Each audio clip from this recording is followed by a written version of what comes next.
Shotgun provisions in unanimous shareholders agreements. A shotgun provision, also known as a buy-sell or mandatory withdrawal clause, serves as a high-stakes dispute resolution mechanism within a unanimous shareholders agreement. It is typically designed to provide an exit strategy when shareholders reach an irreconcilable deadlock or when the business relationship has deteriorated beyond repair. The process is initiated when one shareholder, the offerer, delivers a formal notice to another shareholder, the offeree, proposing to either buy the offeree's shares or sell their own shares at a specific price per share. This either-or nature is the defining characteristic of the shotgun, as it forces the initiating party to set a price that is fair enough for them to be willing to both pay it and receive it. By linking the purchase and sale price together, the provision theoretically incentivizes the offeror to avoid lowballing the valuation, creating a self-regulating market within the closed corporation. Once the shotgun notice is served, the ball is entirely in the offeree's court, and they are granted a specific window of time to make a critical decision. The offeree generally has two exclusive options. They must either agree to sell all of their shares to the offeror at the named price, or, conversely, they must purchase all of the offeror's shares at that same price. If the offeree fails to respond within the designated period, the provision usually contains a default mechanism that deems them to have elected to sell their shares. This put-call dynamic ensures that the deadlock will be broken one way or another, as one party will inevitably exit the company while the other assumes full control. Because the offeree has the ultimate power of choice, the offeror is under significant pressure to ensure their initial valuation is commercially reasonable and supported by the company's current financial standing. The primary advantage of a shotgun provision is its speed and relative certainty compared to protracted litigation or formal dissolution proceedings. In many closely held corporations, a deadlock can paralyze operations, leading to a loss of value and missed market opportunities.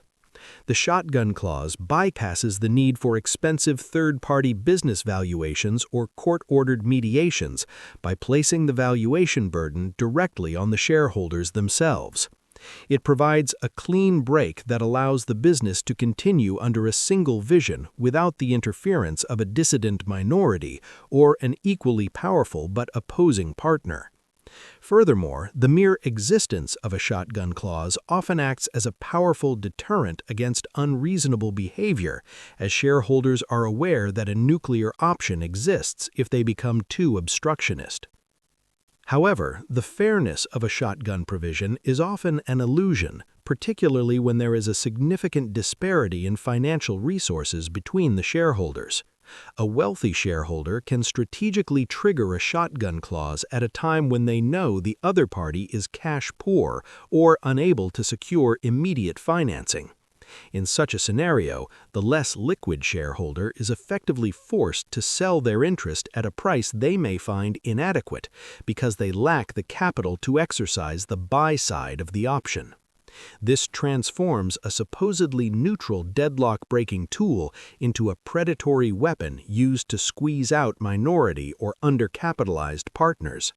Consequently, the shotgun is often criticized for favoring deep pockets over the actual merits of the underlying business dispute. Drafting these provisions requires meticulous attention to the timelines and payment terms to prevent the aforementioned inequities.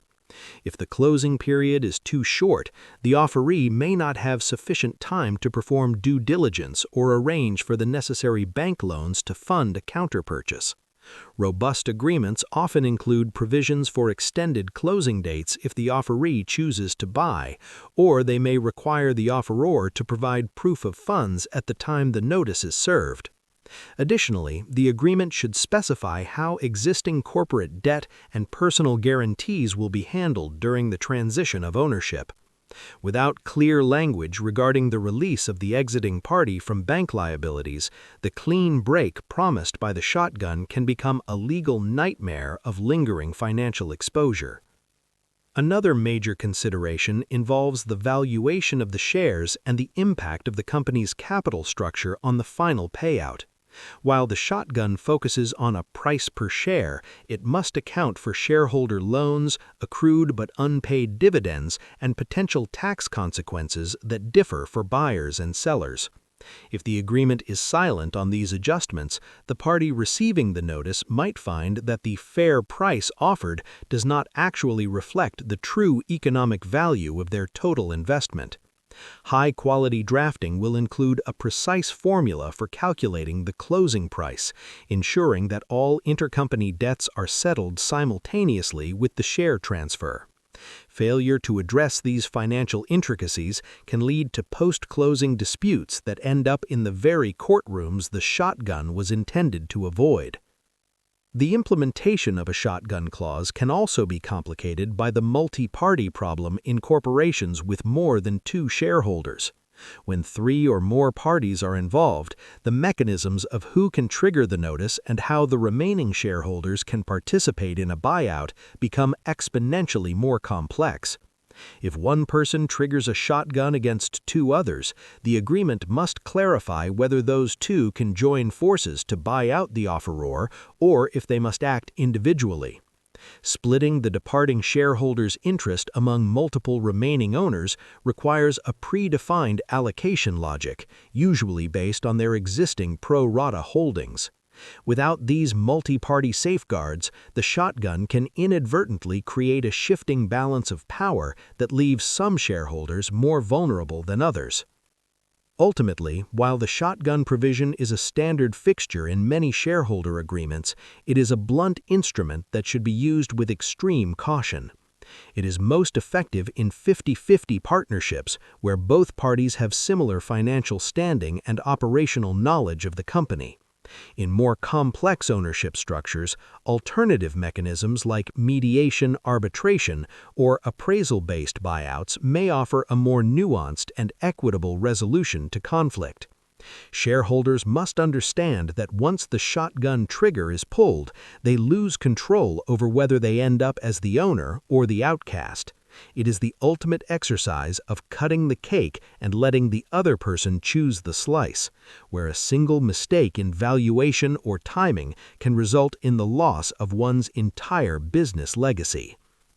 To learn more about our law firm's corporate law legal practice, visit our website and contact our law firm to schedule a confidential consultation. Thank you.